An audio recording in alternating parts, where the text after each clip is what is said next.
Hello friends, welcome to study कर। मैं हूं आपका दोस्त प्रभाकर। आज के इस महत्वपूर्ण लेक्चर में हम डिस्कस करेंगे नए संसद भवन से रिलेटेड महत्वपूर्ण प्रश्न। तो अभी हाल ही में हमारे नए संसद भवन का उद्घाटन किया गया है, तो इससे संबंधित क्वेश्चन आपके एग्जाम में पूछे जा सकते हैं। तो आज हम उन्हीं प्रश्नों को डिस्कस करेंगे आपके साथ। तो लेक्चर आप लास्ट तक देखिएगा। लेक्चर पसंद आता है तो आप इसे लाइक करें, शेयर करें सभी दोस्तों को। चैनल पर अगर आप पहली बार आए हैं तो सब्सक्राइब जरूर कर लें। पहला क्वेश्चन है, नए संसद भवन का उद्घाटन कब किया गया है?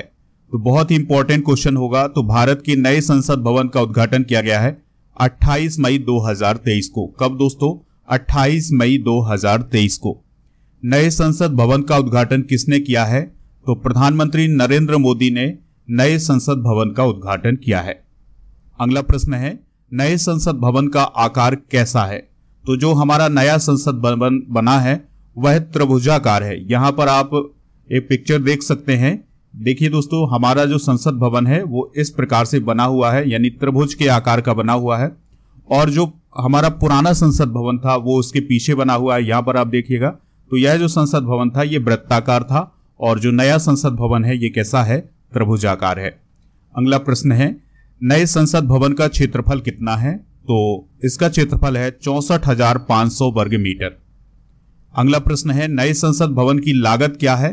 तो इसकी लागत है 971 करोड़ लगभग। दोस्तों, मीडिया में कुछ और लागत बताई जाती है, आंकड़े कुछ और बताए जाते हैं, लेकिन इसकी जो लागत है लगभग 971 करोड़ है। इससे अधिक भी हो सकती है। अगला क्वेश्चन है, नए संसद भवन के वास्तुकार कौन है? ये जो क्वेश्चन है बहुत ही इंपॉर्टेंट है। इसमें आप डबल स्टार जरूर करिएगा, क्योंकि ये क्वेश्चन एग्जाम में पूछा जा सकता है। तो नए संसद भवन के वास्तुकार कौन है? विमल पटेल हैं।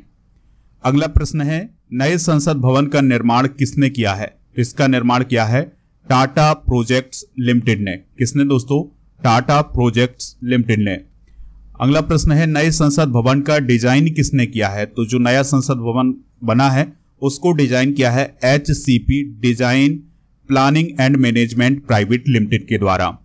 अगला प्रश्न है, नए संसद भवन का शिलान्यास कब किया गया था? तो इसका शिलान्यास किया गया था 10 दिसंबर 2020 को। अगला प्रश्न है, नए संसद भवन में लोकसभा की कितनी सीटें हैं? यह भी बहुत ही इंपॉर्टेंट क्वेश्चन होगा। तो नया जो संसद भवन बना है उसमें लोकसभा की 888 सीटें हैं। कितनी सीटें हैं? 888 सीटें। अगला प्रश्न है, नए संसद भवन में लोकसभा किस थीम पर आधारित है? तो जो लोकसभा है ये पीकॉक थीम पर आधारित है, यानी हमारा जो राष्ट्रीय पक्षी है मोर, उस पर आधारित है लोकसभा की थीम। दोस्तों, लोकसभा की दीवारों और छत पर नक्काशीदार मोर पंख की डिजाइन बनाई गई है, और जो कालीन है उसका रंग भी मोर पर आधारित है। तो इसकी थीम क्या है? पीकॉक थीम है। लोकसभा का जो चैम्बर होगा उसमें अध्यक्ष, और राज्यसभा का जो चैम्बर होगा उसमें जो सभापति की कुर्सी होगी उसके ऊपर एक अशोक चक्र लगाया गया है। यहां पर आप देख सकते हैं ये इस प्रकार का अशोक चक्र भी लगाया गया है। अगला प्रश्न है, नए संसद भवन में राज्यसभा किस थीम पर आधारित है? तो यह लोटस थीम पर आधारित है, यानी हमारा जो राष्ट्रीय फूल है कमल, उस पर आधारित है राज्यसभा की थीम। तो आपको राज्यसभा में जगह जगह पर कमल की डिजाइन देखने को मिल जाएगी, और जो कालीन बिछी हुई है यहाँ पर वो लाल कालीन बिछी हुई है। लोकसभा और राज्यसभा में एक बेंच यानी एक कुर्सी पर 2 सांसद बैठ सकेंगे, और हर सांसद के डेस्क पर टच स्क्रीन होगी। तो ये कुछ विशेष प्रकार की सुविधाएं बनाई गई हैं नए संसद भवन में। अगला प्रश्न है, नए संसद भवन में राज्यसभा में कितनी सीटें हैं? तो दोस्तों 384 सीटें हैं। ठीक है, जो नया संसद भवन बना है उसमें जो राज्यसभा है उसमें कितनी सीटें हैं? 384 सीटें हैं। अगला प्रश्न है, नए संसद भवन में कितने फ्लोर हैं? तो दोस्तों, जो नया संसद भवन बना है उसमें 4 फ्लोर हैं। कितने फ्लोर हैं? 4 फ्लोर हैं। अगला प्रश्न है, लोकसभा हॉल में बैठने की संख्या कहां तक बढ़ाई जा सकती है? यानी लोकसभा में जब बैठकें होंगी तो उसकी संख्या कहां तक बढ़ाई जा सकती है? तो दोस्तों उसकी संख्या 1272 तक बढ़ाई जा सकती है। अगला प्रश्न है, सेंगोल या राजदंड को संसद में स्थापित किया गया है, यह किस राजवंश से संबंधित है? तो यह चोल वंश से संबंधित है। दोस्तों, तमिलनाडु से जो पुरोहित आए थे उन्होंने प्रधानमंत्री नरेंद्र मोदी को ये सेंगोल या राजदंड सौंपा है, और ये संसद में स्थापित भी किया गया है। और ये जो सेंगोल है ये किस राजवंश से संबंधित है? चोल राजवंश से संबंधित है। और यह चोल राजवंश में इस्तेमाल होने वाला राजदंड का प्रतीक है। और चोल की बात करें अगर हम, तो चोल प्राचीन भारत के एक तमिल राजवंश हैं। चोल शासकों ने 9वीं शताब्दी से 13वीं शताब्दी के बीच शक्तिशाली साम्राज्य का निर्माण किया था और चोल साम्राज्य के संस्थापक कौन थे? विजयालय। तो ये कुछ इंपॉर्टेंट जानकारी है। अगला प्रश्न है, सेंगोल या राजदंड किस सदन में स्थापित किया गया है? यह लोकसभा में स्थापित किया गया है। तो लोकसभा में जो स्पीकर की कुर्सी होगी उसी के बगल में इस सेंगोल को स्थापित किया गया है। और दोस्तों यह चांदी का बना हुआ है और इस पर परत चढ़ी हुई है सोने की, और इसके ऊपरी हिस्से पर क्या है? नंदी है। तो ये पॉइंट भी आप नोट करिएगा। अगला प्रश्न है, नए संसद भवन में उपयोग किया गया कालीन कहां से संबंधित है?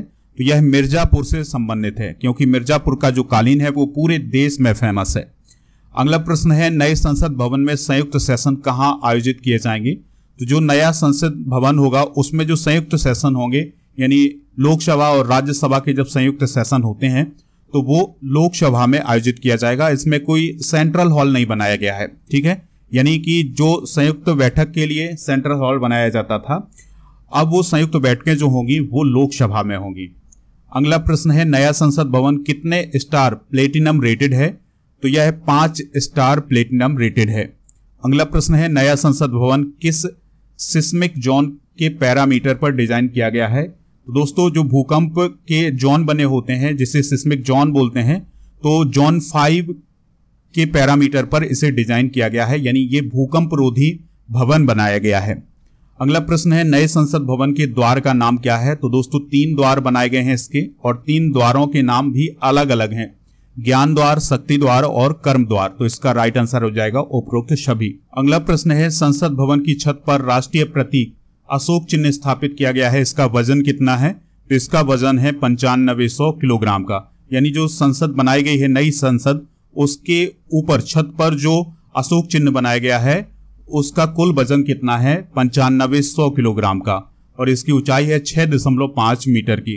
दोस्तों जो नया संसद भवन है उसके प्रवेश द्वार पर अशोक चक्र और सत्यमेव जयते शब्द पत्थर पर उकेरे गए हैं। अगला प्रश्न है, नए संसद भवन के उद्घाटन के दौरान पीएम मोदी ने कितने रुपए का सिक्का जारी किया है? तो 75 रुपए का सिक्का जारी किया है। इसे कोलकाता की टकसाल में ढाला गया है और इसका डायमीटर है 44 mm का। और दोस्तों इस सिक्के को 50% सिल्वर, 40% कॉपर, 5% निकेल और 5% जिंक के मिक्सर से बनाया गया है। दोस्तों इस मौके पर प्राइम मिनिस्टर मोदी ने एक स्टैम्प भी लॉन्च किया है। अगला प्रश्न है, भारत के पुराने संसद भवन का उद्घाटन कब हुआ था? तो इसका उद्घाटन 1927 में हुआ था। दोस्तों पुराने संसद भवन से रिलेटेड कुछ इंपॉर्टेंट पॉइंट डिस्कस करते हैं। तो इसका शिलान्यास किया गया था 12 फरवरी 1921 को ड्यूक ऑफ कनॉट ने इसका उद्घाटन किया था। डिजाइन किया है इसको एडविन के लुटियंस और हर्बर्ट बेकर ने। इसका निर्माण समय रहा है 6 वर्ष का और आकार इसका वृत्ताकार रहा है। उद्घाटन 28 जनवरी 1927 को लॉर्ड इरविन ने किया था। इसकी लागत थी 83 लाख रुपए और अब इसे म्यूजियम ऑफ डेमोक्रेसी बनाया जाएगा। ठीक है दोस्तों, यानी अब जो पुराना संसद भवन होगा इसे म्यूजियम ऑफ डेमोक्रेसी बनाया जाएगा। अगला प्रश्न है, भारत की संघीय व्यवस्थापिका को किस नाम से जाना जाता है? तो भारत की जो संघीय व्यवस्थापिका है उसको संसद के नाम से जाना जाता है। संसद के कितने सत्र होते हैं? तो बजट सत्र, मानसून सत्र और शीतकालीन सत्र। तो इसका राइट आंसर हो जाएगा उपरोक्त सभी।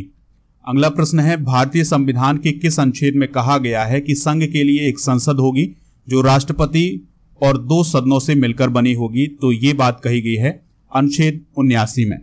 अगला प्रश्न है, भारतीय संसद की संप्रभुता किससे संबंधित है? तो न्यायिक समीक्षा से संबंधित है।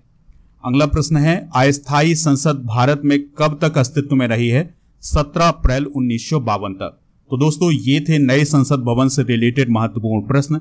अगर आपको लेक्चर पसंद आया हो तो आप इसे लाइक करिएगा, और हमारे जो डेली करेंट अफेयर्स के PDF हैं वो आप हमारे टेलीग्राम चैनल से डाउनलोड कर सकते हैं। लिंक उसका डिस्क्रिप्शन बॉक्स में दिया गया है, और जो भी इंपॉर्टेंट PDF हैं वो सभी आपको हमारे ऐप पर और टेलीग्राम चैनल पर मिल जाएंगे। तो दोस्तों आपको टेलीग्राम चैनल पर सर्च करना है स्टडी कर ऑफिशियल, हमारा चैनल मिल जाएगा, ज्वाइन कर सकते हैं। इसके अलावा ऐप का जो लिंक है वो डिस्क्रिप्शन बॉक्स में दिया गया है, तो वहां से आप ऐप डाउनलोड कर लीजिएगा। चलिए फ्रेंड्स, मिलते हैं नेक्स्ट लेक्चर में। जय हिंद, वंदे मातरम।